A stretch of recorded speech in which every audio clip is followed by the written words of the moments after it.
Hi, everybody. I'm thrilled to be chatting with you. I'm the Vice President of Business Development at Bluesource. We're a company that develops carbon offset projects, and we've been around for 2 decades. And I've been in the field myself since 2004 and feel really passionate about solutions to climate change. So with that, I'll pass it back to Kim. Yeah, and I'm Kim Vinet. I'm an Athlete Ambassador for Protect Our Winters Canada. I'm a professional freeride skier and ski guide. And my background is in earth and atmospheric science. I worked in energy production for about 15 years now. And I've also done a little bit of policy integration. And I'm just in the process now of launching a consulting business doing sustainable strategy with small businesses.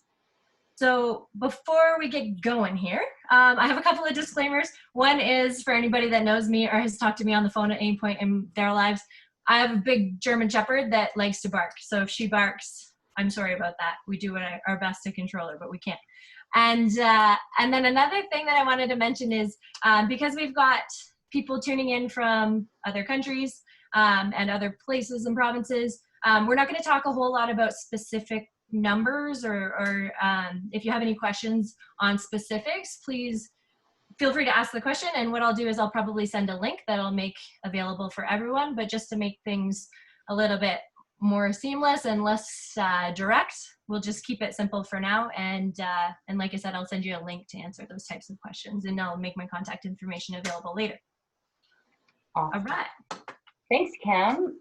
So today, Kim and I are going to be alternating slides talking about carbon offsets, and we'll first just describe what a carbon offset is, and we'll go through some of the details that you may need to understand in order to grasp that. So we'll talk about greenhouse gas equivalencies, the criteria for offsets, types of carbon offset projects that exist, and some of the standards that set up the guidelines for those particular projects. We'll go through what the registries are and how we track these offsets that are created. We'll talk about the difference between voluntary carbon markets and compliance markets, and some of the different ways by which these markets attempt to address greenhouse gas mitigation, be it through a tax or a cap and trade or a fee and dividend or even a hybrid system as exists in Alberta. We'll talk about carbon pricing, and then we'll talk about the relevance to the outdoors. You start. Oh, okay. All right. Sorry. I was going to do that one. So this is great. Anyway, carbon offsets, what it is just basically a project that absorbs or reduces greenhouse gas emissions. The easiest one to understand would be planting trees or keeping trees that are standing when they're under the imminent threat of being cut for development or timber or cropland.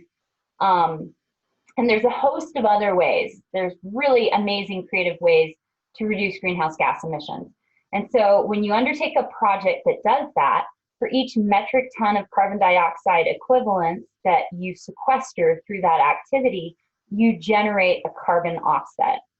And so Bluesource as a company has its background in developing these projects, but we always encourage our clients, and some of our clients are folks like Google and JP Morgan, Capital One. We always encourage them to first look at their emissions, do measurement of them, reduce what they can in-house. So energy efficiency measures, various behavioral changes, whatever they can do on their own to reduce their emissions. And then once they've done that and they've exploited all the economical possibilities, then they can look to offsets for the remainder of the emissions that they're trying to reduce. Awesome. So already we've run into a little bit of like nomenclature stuff. When we're talking about carbon offsets, we're talking about greenhouse gases in general. So that the way that we do that is we equilibrate the greenhouse gases to the potency of carbon dioxide. So basically what that means is you can sort of ignore the middle column, but that's just there so that you recognize those things if you ever see them out and about. But essentially, if carbon dioxide has a potency, so to speak, of 1 over 100-year period, then another greenhouse gas such as methane has a higher potency over that same time period. And then the same goes for nitrous oxides and then your fluorocarbons and hexafluorides. So essentially, when we're talking about greenhouse gases, no matter which one we're talking about, when we talk about carbon credits, we equilibrate that to carbon dioxide. So Awesome. there's a little of a smaller volume of these larger numbers has the same effect as a large volume of carbon dioxide, essentially. That's awesome. Thanks. That gets pretty technical, and if you're curious, I can send you to some links where you can read more about it. We usually talk about these over a 100-year time period. There is kind of a growing trend to think about these gases over a shorter time period because we're already seeing the effects of climate change now. And so folks have begun to think about, well, what is the warming potential of something like methane over, say, a 50 or a 20-year warming potential? And it in fact goes up. So there's been kind of a renewed emphasis on methane as of late because its warming potential, if you look at it on a shorter time horizon, is more like 80. And so it's just dependent on how quickly these gases disperse in the atmosphere. CO2 hangs around a long time, methane disperses more readily, but in the first few years, it has a really, really strong global warming impact. So defining the criteria. So when we talk about carbon offsets, we want to make sure that we're crediting activities that wouldn't have occurred in a business as usual situation. So they wouldn't have occurred without the benefit of carbon revenue to support that activity. Because if they would have, why would we credit them as an offset? And why would they need the benefit of this carbon revenue? So in order to do that, we define them, and we always look at every offset project to make sure that it is real, it's permanent, and so its emissions can't be undone. And when we're talking about a forestry or a grasslands project or a soil carbon project, we usually look at permanence over a 100-year time frame. So we make sure those trees aren't going to be cut for 100 years because it's very difficult to set up legal structures where we can actually go beyond that. Measurable, so we want to make sure we can actually quantify the emission reductions in a very calculated way. Sorry, we've got a little pop-up. And then verifiable, so we always have third parties that come and check our calculations. So we follow the protocols that have been developed through generally a public process, and we follow those very carefully. And then we make our data available to verifiers. And for a forestry project, they actually go on site. They measure trees. They use satellite data. They have over 100 plots per project. And then every 5 years, they go back and ground truth it. And in the interim years, they have a desk review of the data, and they use satellite imagery in the desk review. So the next criteria is surplus. So we want to make sure that there isn't some law or regulation that would require the project to occur anyway, because that would essentially create an offset that's not additional or an offset that shouldn't receive credit. And lastly, this term additional, that essentially is just meant to say these offsets need to be additional to a business as usual situation. In other words, these offsets need to be generated from projects that that needed the financial support or needed to overcome institutional or social or bureaucratic barriers in order to actually exist. That one to me seems, it almost seems like, I'm going to use the word important. It seems like the most important one because it gets overlooked quite often. And when I was working in renewable energy, I found a lot of the projects that we did, we really struggled to bring in funding for them. So they just couldn't work. And so funding in this sense would give them that additionality component. So it makes it a little bit more feasible. So that's another reason why carbon offsets are a really great opportunity, not only to decrease your emissions corporately, but also obviously create a project that wouldn't have existed if you didn't get the opportunity to purchase that offset. Awesome. Okay, I'm trying to advance. Here we go. Sorry. So you touched on this earlier, is that there's 100 different ways to do it, and these projects are becoming, there's a whole bunch of new ideas that are coming out as methodologies and innovations are progressing. So you already touched on forestry, and obviously, actually you went into quite a bit of detail, not touched on forestry, and obviously we're aware of renewable energy projects. So energy efficiency also fits into that scope of renewable energy. So energy efficiency means any sort of upgrades that we can apply to homes or buildings or anything really. If we can make a project more efficient and have a smaller carbon footprint, that would apply under there. And biomass and biogas are types of renewable energy, obviously, but this particularly refers to converting fuels to this type. Landfill gas recovery and wastewater treatment, those are both ways that we can harness methane, and instead of having it released into the atmosphere, we're using it for a different purpose. Obviously, everybody knows about transportation, things going electric, that sort of thing. Sometimes we have options there, sometimes we don't, and those are the types of projects that are becoming more innovative. There's a lot of focus on that in British Columbia anyways. Landfill waste diversion, composting is, I put that down as an example, but there's a lot of different things that this applies to. Obviously, we understand composting, but this also applies to any sort of appliances or electronics that could be reused in other spaces, or if they didn't go to landfill, we wouldn't have to put the energy into replacing them. So it's actually, there's a landfill waste, a physical waste diversion there, but there's also a diversion of the energy because the energy is not being put into building new products there. Ozone depleting substances, we talked about how the different greenhouse gases have different effects on warming. Those ozone depleting substances are really potent, to use the terminology I used before. So there's projects that take in those types of products and completely destroy those substances so that they're not released into our atmosphere. And then the next three have to do with methane capture. There's a lot of methane leakage in industry. So those ones have to do with harnessing that methane that would have otherwise just leaked out. And then carbon capture sequestration is a fancy way of saying capturing carbon and using it to do something else. And acid gas injection is something that we use in the oil and gas industry quite a lot. They re-inject acid gas or gas that has not so nice substances in it. They re-inject that into the formation underground that it came from.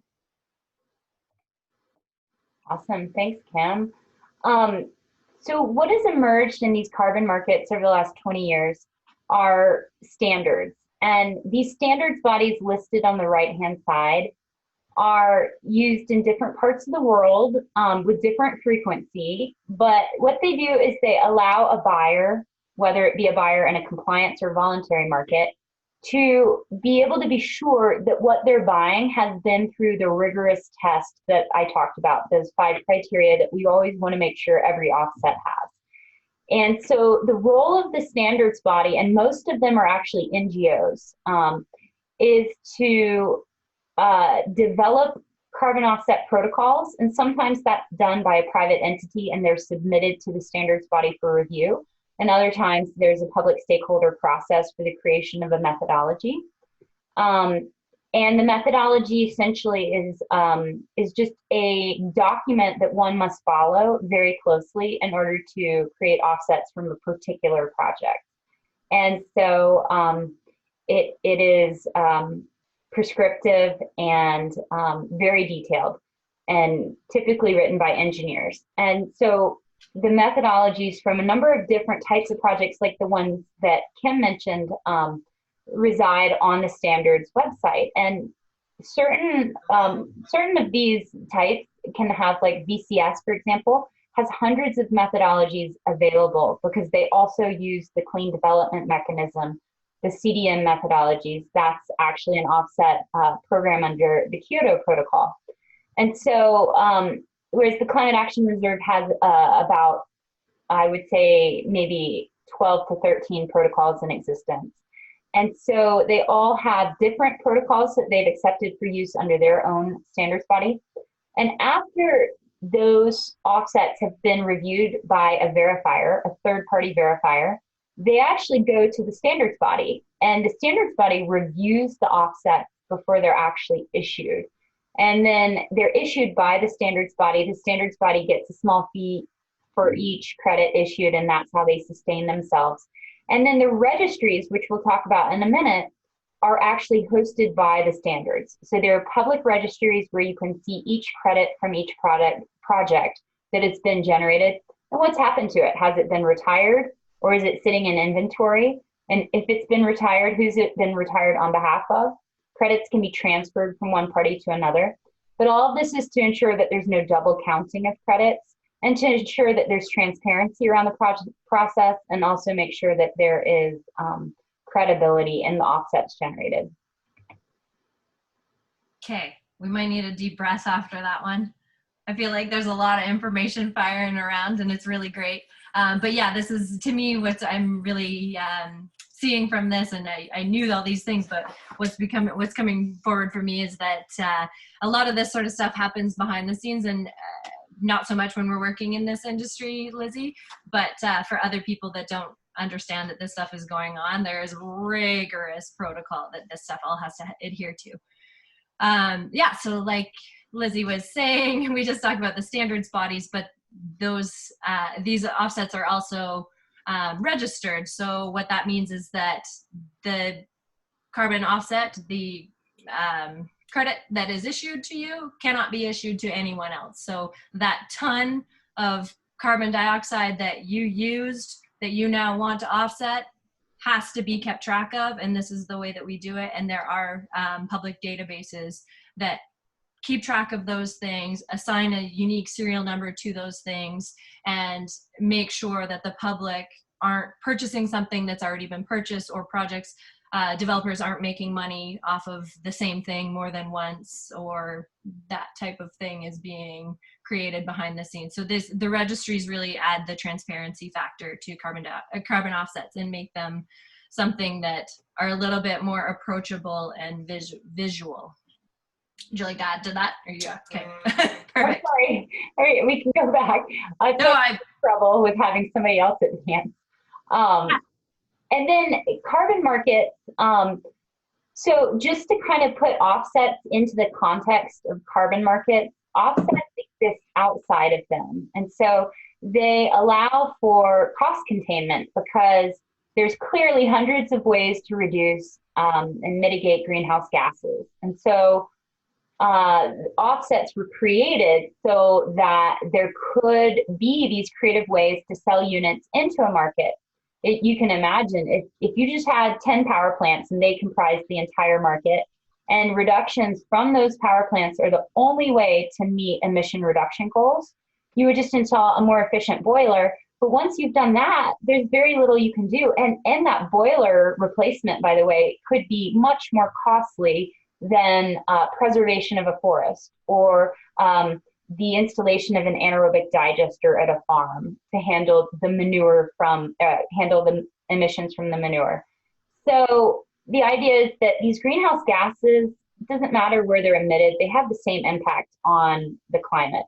And so by allowing offsets to play a role in carbon markets, we can allow cost containment for those compliance entities.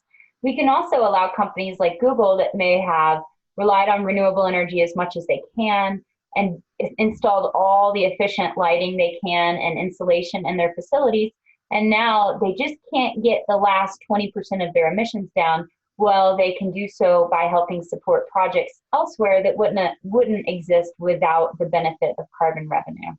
And so that's how offsets fit into these markets. And it's really cool to see that there's all these voluntary initiatives listed on the slide that have sprung up. And there's even more than this. There's a new one called Climate Action 100.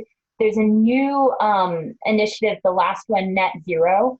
There are over 1,000 businesses that have now agreed that they're going to get their emissions down to zero. And usually the target date is in the future. It's 2040 or 2050, but they're working towards it. And some of those are really big names like Repsol and Amazon and Rio Tinto. not the cleanest companies that you would immediately associate with going net zero, but it's really cool to see that we're getting folks like BP and Shell on board with these initiatives. And so, and I will say, one of the cool things about offsets is that you're not only mitigating greenhouse gases, but in a lot of cases, you can also support these sustainable development goals with the project. So as an example, with a forestry project, you're supporting CO2 sequestration, but you're also supporting habitat protection, watershed protection, soil protection, and other types of projects like boreholes that may be dug in Africa to provide clean water for people, where you're mitigating the use of fuel to boil water to provide clean water. And so you can imagine that obviously you're reducing the fuel, you're creating the greenhouse gas reduction, but you're greatly improving the quality of life for people. Cook stoves in Africa, same thing. You've got a more efficient way of cooking instead of a 3-stone fire, and you're improving the indoor air quality because now you have a way to actually vent the emissions. And so it's really great because the companies that choose to get on board can not only reduce emissions, but they can help support sustainable development goals throughout their supply chain and throughout the world. So, and also with respect to those voluntary market that we're talking about, this becomes a little bit more relevant for us in the ski industry, for example, or the outdoors industry in general, because a lot of the companies that we use for our operations don't fit into the compliance market. So the compliance market is based on the agreements that are set out by the Kyoto Accord and Paris Agreement, and those are established by each government in the various countries that are part of those two agreements. And so the degree to which companies must comply varies by country, but it also varies by industry sector within the country as well. So that's where things also start to get a little bit complicated. But basically, companies in this market, they're obliged to be at a certain level of emissions by a certain date. And that sort of thing is established by government regulation. So we'll talk about two different systems. One is carbon taxation. And essentially what that is set up by the government, and the company has to pay a certain amount for every metric ton that they've created, or every metric ton that they've created over a certain standard. And those standards are set up by the government. So we won't get into the particulars of what carbon taxation looks like, but that's essentially what we're talking about when we're talking about carbon tax. The other system is a cap and trade. And under this system, there's a limit to which an entity can produce carbon credit, or carbon dioxide, I was gonna say, but greenhouse gases. So that's the cap. And there's various types of caps. We won't even go into that. There's various types of caps, but essentially that's a limit to which a company can create an emission. So over that emission, they would have to pay a penalty or purchase emissions or credits elsewhere, allowances elsewhere. So these companies are required by the governments to measure, to monitor, and to report the emissions that they're creating. So there's a pretty stringent protocol for how these companies are able to produce any sorts of emissions. So these are sort of your big polluters more often than not.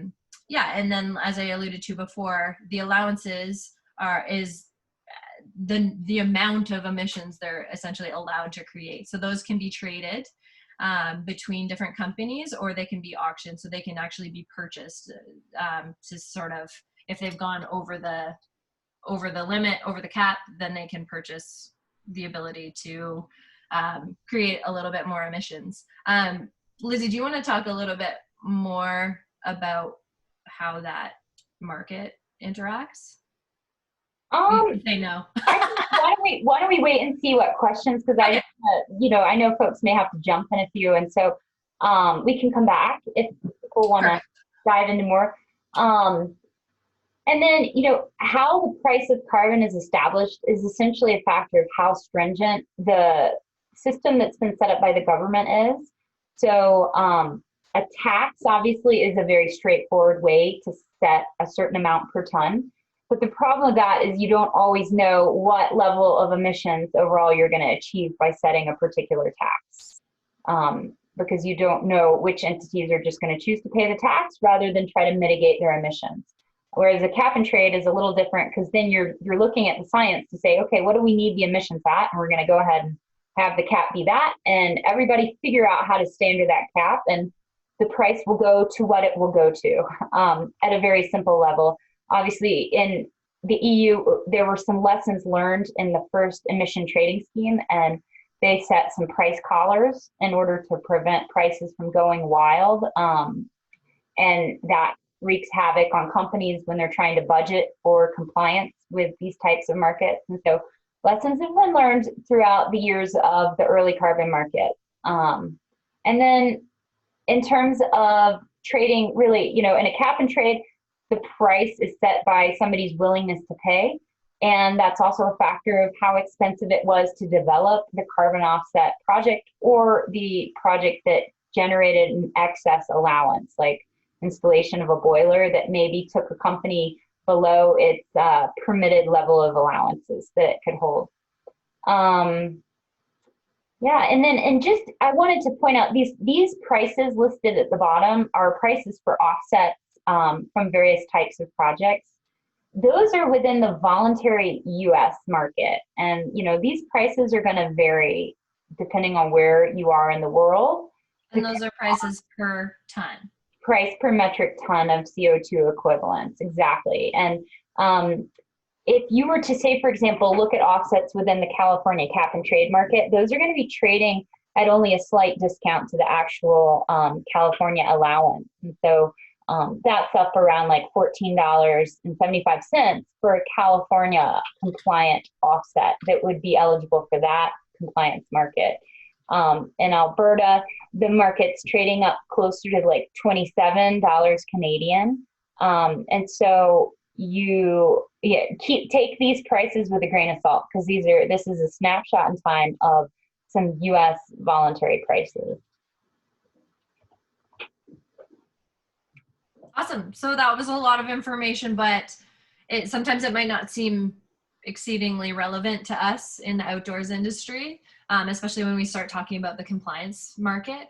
But really, what's really great to see is that the outdoor industry brands are entering into the voluntary market, and that there is a place for brands to purchase into the voluntary market. We'll use skiing as an example. It's largely a transportation-based industry. That things that we pay for outside of the gear, and even including the gear sometimes, have a lot to do with how we get up the hill. How we get to the hill is generally by car in Canada.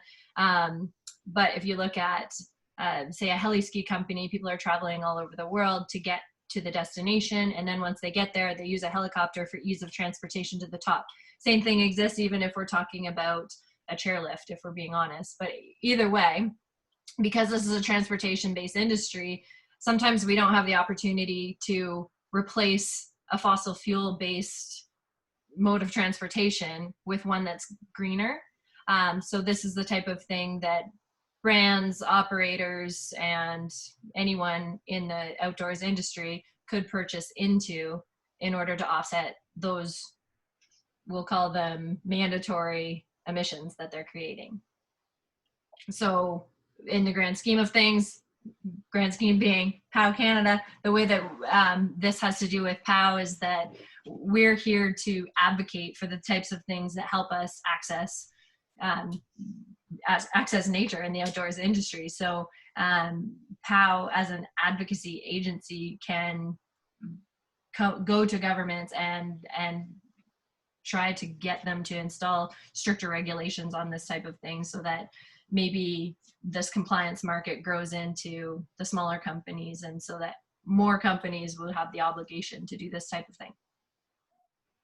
And I just wanted to speak up because I'm, somewhat active with POW in the US. I live in Tahoe and have organized POW speakers, professional athletes to speak. And have taken advantage of the carpool parking at Squaw Valley that POW offers, and it's really awesome. And there is a neat website that kind of allows you to input your mode of transport and whatnot for an adventure that you might be planning, and then calculate how many carbon offsets you would need in order to offset that adventure. And so that's on the POW website, at least for the US counterpart. And I think that it is increasingly important that we start to realize that, well, in the US, for example, at the federal level, we haven't taken action. So when we take a flight or we choose to drive up to the mountains on the weekend, it's good to offset those emissions so that we can keep our winters. And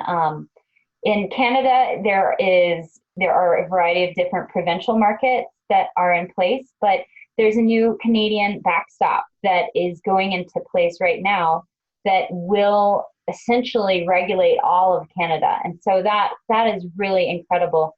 But it's not going to go far enough, fast enough. And so taking individual action for activities that are greenhouse gas intensive is a really great way just to be responsible. So. Awesome. Well, we have a couple of questions here. So we'll go from there. I answered one just because it was about recording it. But using the chat feature, I have a few questions. How do I calculate the carbon output of my business? I'll answer about personally first. It's just that if you log on to the POW Canada website or POW US, there's various carbon emissions calculators that you can use to do that personally.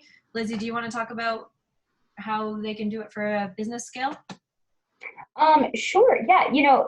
Well, first of all, Bluesource is happy to work with you on that. We have an office in Calgary as well as a few offices in the US.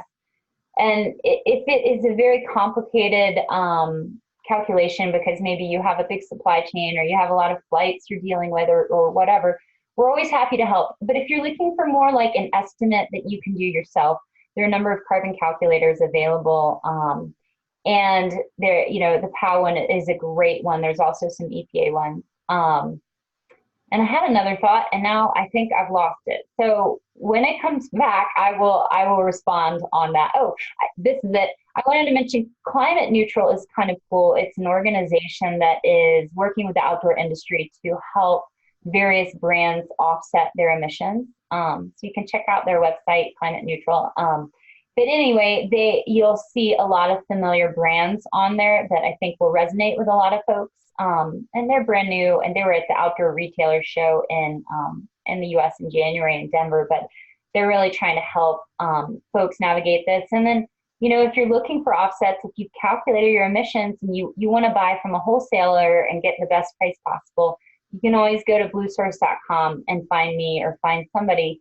We're happy to give you price quotes. Just to explain, there are a lot of retailers of offsets out there, but they're not a lot of developers. And so we do sell to folks like TerraPath and Cool Effect, and they do a great job of reaching the retail customers. But we typically sell to businesses that have a need for about 1,000 offsets or more. And by going directly to us, you're gonna get the best price because we actually develop the project. So. And I think that it was Justin that asked that question, and he also said specifically he's asking about helicopter emissions because Justin has a heliskiing company. Like Lizzie said, with Bluesource, you sort of enter into that market at about 1,000 tons, or sorry, 1,000 units, which is 1,000 times 1,000 tons. As far as heliskiing is concerned, you can probably equate a week-long heliski trip to 1 unit. Right. And yeah, our minimum threshold is 1,000 tons. So 1,000 metric tons of CO2.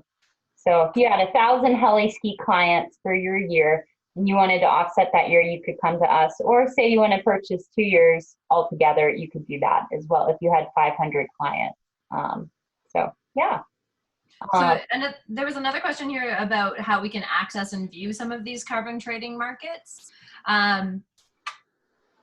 correct me if I'm wrong, Lizzie, but I think you probably have to do quite a bit of research to sort of pick them apart and find out what the pricing looks like depending on the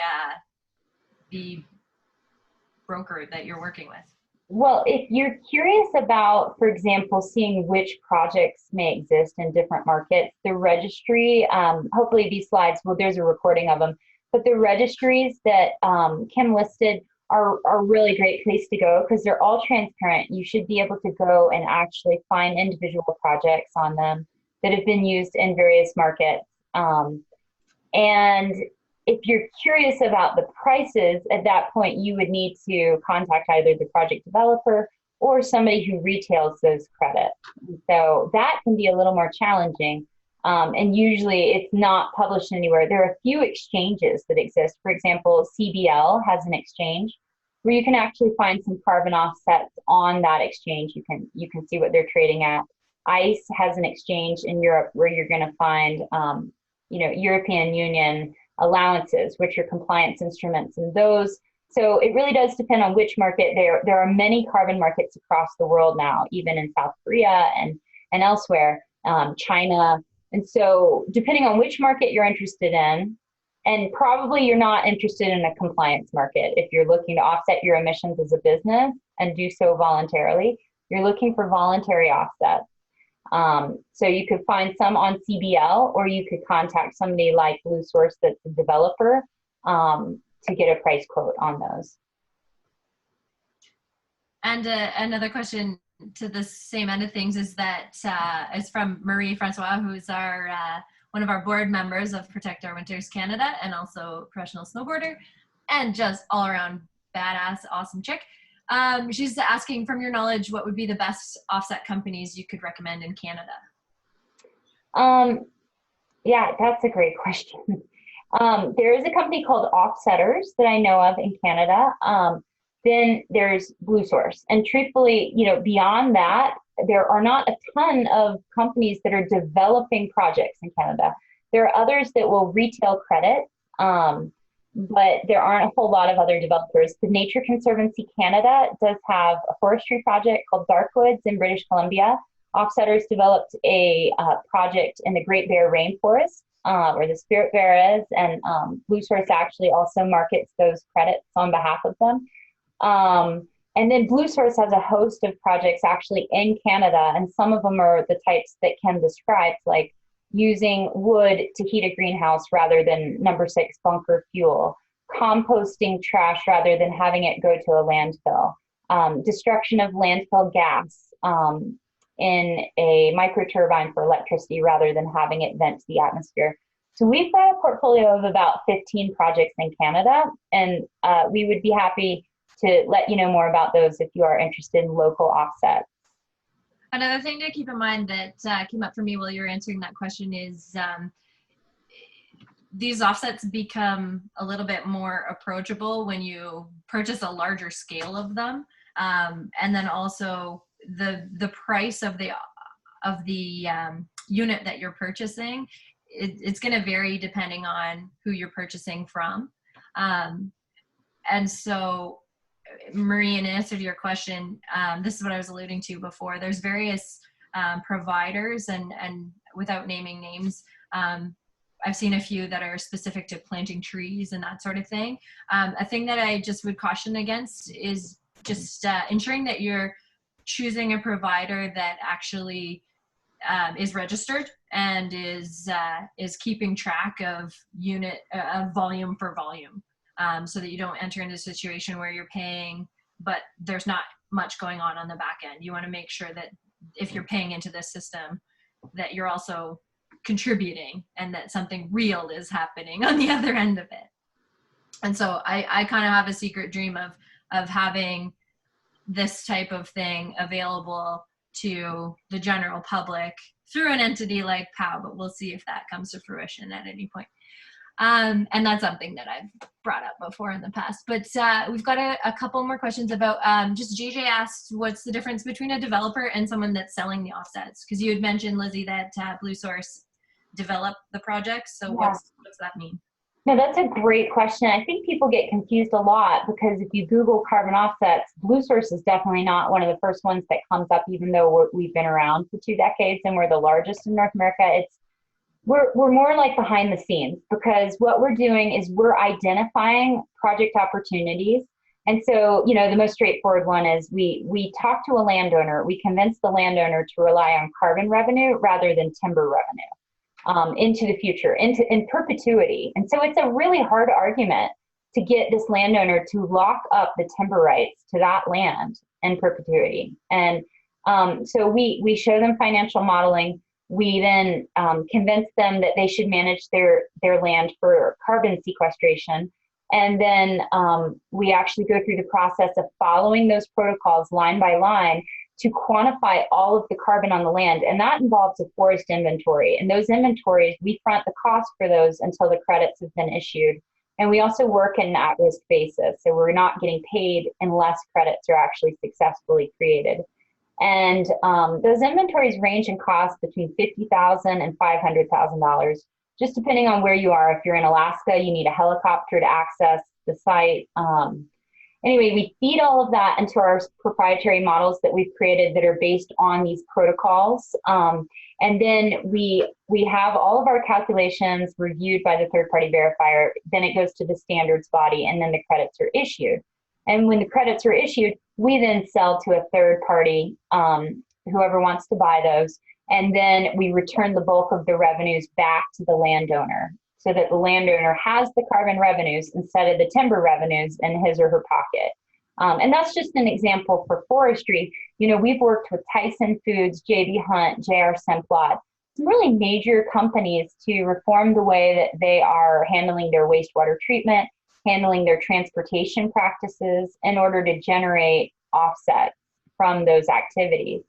And so we call ourselves developers, even though we typically don't take an equity stake in the project. We have raised $1.5 billion and invested those in projects, but that's not our standard practice. What we typically do is we will typically take the project from start to finish and generate the credits.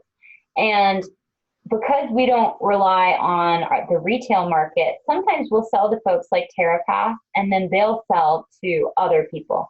So retailers are those entities that you'll find that buy credits from somebody like Bluesource that have developed them, and then they resell those credits to other customers. And another carbon offset developer like us would be like 3 Degrees or a Camco or a Climeco. And really everyone has their own specialty. Like Climeco really focuses on ozone depleting substances and HFC mitigation. And 3 Degrees has focused on anaerobic digesters at farms. And Bluesource is really focused and become the industry leader in forestry projects over the last 12 years. We have a pretty broad array. We work with 20 technology types, but forestry is our largest. And so that's the difference. And hopefully that makes sense. But retailers are buying a credit from a developer and reselling it, putting a markup on there to cover their cost of advertising, et cetera, and reselling it. Whereas we're actually going through the whole process of identifying it, creating credit, and then selling it. Yeah, awesome. And then also to that end of things is just to reiterate the additionality component there is like this is not a project that was going to happen. This is something that you're doing because of this market that exists, which makes it really cool. And there's some really awesome conservation projects happening in Canada. Like Lizzie mentioned before, there's one up in the Great Bear Rainforest, which is pretty near and dear to most hearts in British Columbia, being one of the last sort of refuges for a lot of different species up in that area, species of trees and animals. And then also there's a lot of Indigenous partnerships in that area as well, which make it a really beautiful project. And then in the East Kootenays, there's also the Darkwoods project, and that's a forest conservation project as well. To me, as a avid outdoors person. I like those forestry projects. It's something I can really relate to because I can envision myself in those spaces. So it feels like a really great project to be involved in as well. One more question, and guys, feel free to log off if you want to, but we can keep answering the questions here as long as that's okay with you, Lizzie. Sure thing. Yep. You're happy to. So Justin brought up, do you get credit for things that you're already doing? For example, our lodge runs all of its heat through a boiler that's fueled by driftwood, harvested from a lake. So again, remember that an additionality component is that it's really great that you're doing that type of thing, because this enters into the equation before offsets. This is the first step, and this is something that's really important. Is if you own a company, the very first thing that you should do is a project like that, something that you can afford to do that decreases your environmental footprint. So it's really awesome that you're doing that. So there's your credit, Justin. Mm-hmm. But no, in all honesty, those projects also help to not only decrease your expenses, because you're in a pretty remote area there in Argentina, and so that decreases the amount of electricity that you're purchasing, or whatever type of fuel you're purchasing. So operationally, it makes things a little bit more efficient. And then strategically, Justin, I would encourage you to use that in your marketing to help people to understand that you're a company that's really going above and beyond to make those sorts of practices normal. And just to step in there for a quick second, there is another instrument called a REC, a Renewable Energy Certificate, and that's generated for each megawatt hour of clean electricity, or wind, solar, biomass, hydro, that qualifies under various timelines of when the hydro went in place. And those can be sold separate from the electrons. And so there can be some activities that can be credited. There's a new type of thermal REC for creation of heat from renewable resources, as it sounds like the use of that driftwood may be doing. But to be honest, the auditing process, to have somebody come and audit your facility in order to generate a qualifying REC, which in Chile, I don't know if they have a similar program like that. And I know they have a renewable portfolio standard there, but I don't know if they have thermal RECs. But I looked at this for a boarding school in the Northeast that was using wood pellets in a boiler. And it's just so costly to get a third-party verifier to come out and actually register your facility for that thermal REC that it just didn't make sense. So usually, unfortunately, at this point, you have to have economies of scale to make a lot of these types of projects work. And RECs, just to be clear, are different from offsets. There is no additionality component for them. So even if you were already doing that activity, if you fell within the REC guidelines for the timing of the beginning of it, you could probably qualify. Awesome. Another one from Marie, and I totally agree with you here. Carbon offsets have sort of been given a bit of a bad rap in some circles. Marie said, it seems like when you mention buying carbon offsets to reduce your footprint from your daily life and also from the outdoors, some will answer that we should just not fly or consume in the first place. And that's sort of like we mentioned before, that's absolutely the best thing to do, is to reduce first. But she goes on to say, how can we give offsets a better reputation? Is that one for me, Kim? That's a good Yeah, I know. I think that so just to give a little history, there obviously over the last 20 years, as these markets have evolved, and I've been part of kind of the gruesome process of the evolution of them. I did my PhD in this field, and I studied the early carbon offset markets under the Clean Development Mechanism under the Kyoto Protocol.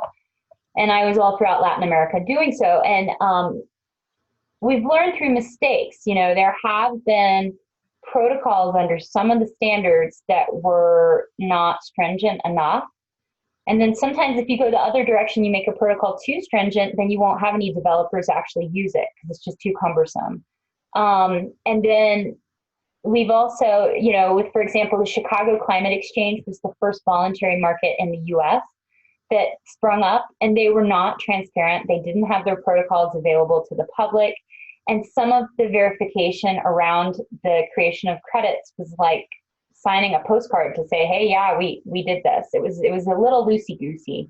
And as a result, it got exposed in the media, and it really came to light when the US House of Representatives purchased offsets from that program to offset their activities. And I'm glad that it did happen that way, because what has happened is since that time, which was right around 2006, 2007, things have really tightened up. And there have been iteration after iteration of each protocol. If you go into the actual standards websites, you'll see that there's version 1.0, 1.1, 1.2 of every single protocol.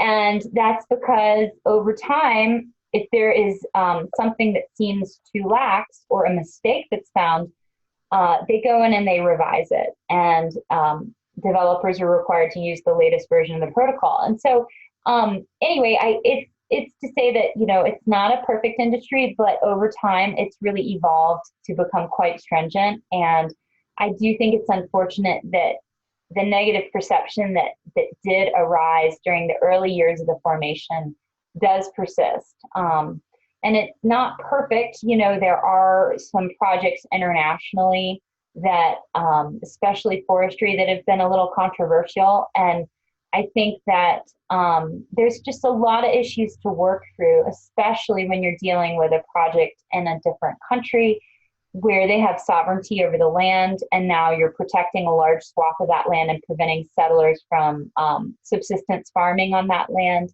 And there's just you open up a real Pandora's box of issues related to that. And truthfully, that's in part why Bluesource has really focused its activities in the US and Canada.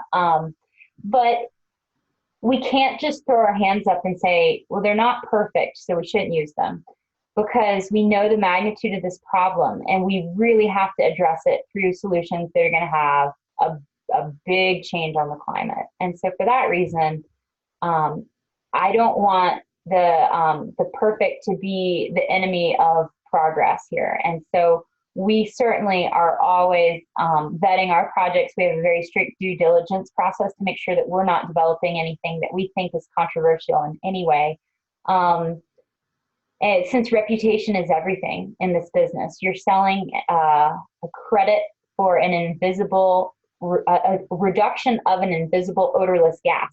So if you don't have a good reputation, or you do anything that's questionable, you're not going to last long in this business.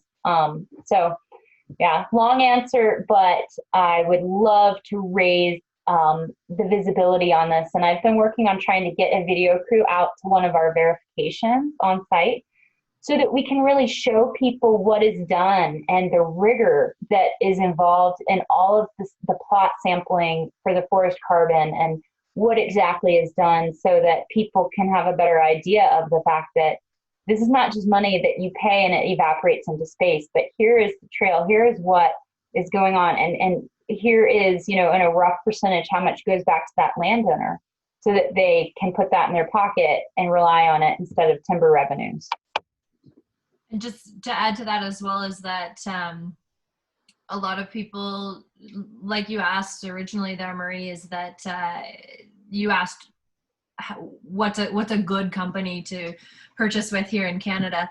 As long as you're working with a company that's registered and works at a standard that is monitored, that's a good first step. But also understand that it doesn't matter physically where you are in the world, that we're all working within the same atmosphere here. So an offset that exists even on the other side of the planet still has an equal effect on us here.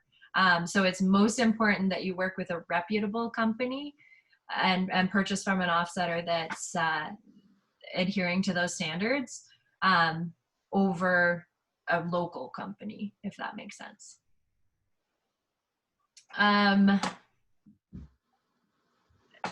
JJ asks, is it expensive to buy carbon offsets for driving my vehicle or flying somewhere? That's one that I've ran into quite a lot recently, is that a lot of people seem to be very surprised by how inexpensive it is to purchase offsets. Again, this has to come from a reputable source, and you have to have access to that source. But like you saw in previous slides, you know, you're looking at offsetting a ton of emissions for between $5 and $15 kind of thing, which is an exceptional amount for one person. Right. And you said before, Kim, one heli ski trip, you know, including the airfare to get to your destination and however many heli drops you do in a week, is about 1 metric ton. So, you know, add $10 to $15 on the price of your heli ski trip and you've offset the emissions for that trip. And if you're thinking about your emissions from driving a vehicle for the year, you can think about somewhere in the 4 to 5 metric ton range. So 40 to $50, and you've offset your emissions from that vehicle for the year. So, you know, in the grand scheme of things, it's really quite inexpensive. Yeah. Absolutely. And then let's just go one more question, which has been asked twice, and I'm sorry I did not forget about you.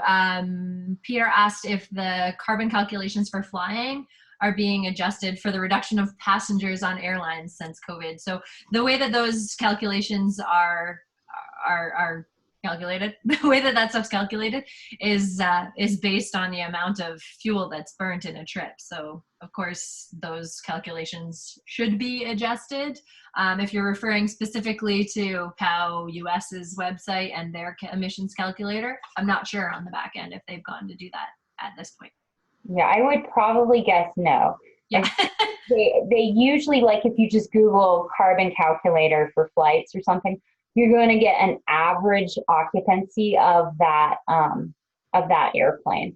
But one thing that people don't know is that under a non-COVID scenario where you have a full flight, if you were to say, for example, fly from LA to New York City, the amount of emissions from that flight are equivalent to the amount that you would emit if you had driven from LA to New York. And so the emissions from flying are actually surprisingly high. And so, you know, I think that and From flying or from driving? Well, I think, in my opinion, that the emissions from flying are surprisingly high, because you may think, well, I'm flying, and so, you know, the emissions aren't as much as if I were to drive. Well, actually, it's about the same as if you were to drive or fly the same distance. And so I think that I thought the perception was the other way around, that flying was worse than driving. Worse. Maybe it's called, I guess I may be living in like an older paradigm where I would have thought that, you know, it's not so bad to fly. But the interesting thing is the international aviation community is going to be regulated as of 2021. There's a voluntary phase, and then over time, all airlines will be phased into this for all international travel, hopefully at some point for domestic travel too. But this is being overseen by ICAO, based out of Montreal, which is the International Civil Aviation Organization. And they have a new program called CORSIA, and it's all based on offsets, because we don't have a bio-based jet fuel alternative at a commercial scale yet. So the only way to compensate for emissions from flying is via offsets. And so they it is a little bit in flux right now, because they're determining the baseline year, which was supposed to be an average of 2019 and 2020. Well, you can imagine that 2020's emissions are way down. And so if the baseline is very stringent, it's going to make it very difficult for those airlines to comply in future years. And so the airlines are lobbying to have the baseline year be just 2019, which would mean they don't need any offsets for the first 3 years because their business is down so much. And so an interesting dynamic happening because of COVID, but suffice it to say that there is a regulation coming in for all international flights soon. Awesome. Cool. And yeah, just to reiterate, those sorts of regulations are set forth by our government. So hopefully, as we continue to develop our programming at POW Canada, we can have those conversations with our governments and start to enter into that space where we're advocating for carbon carbon pricing in general across the board. So hopefully everyone understands a little bit more about what that means and obviously the intricacies of it. Thanks for paying really close attention. Everybody stuck around and asked good questions, so really appreciate that. If you have more questions, you can contact me through Protect Our Winters Canada, and yeah, let me know if you have any other questions. Thanks so much, Lizzie, for your time. I really, really appreciate that.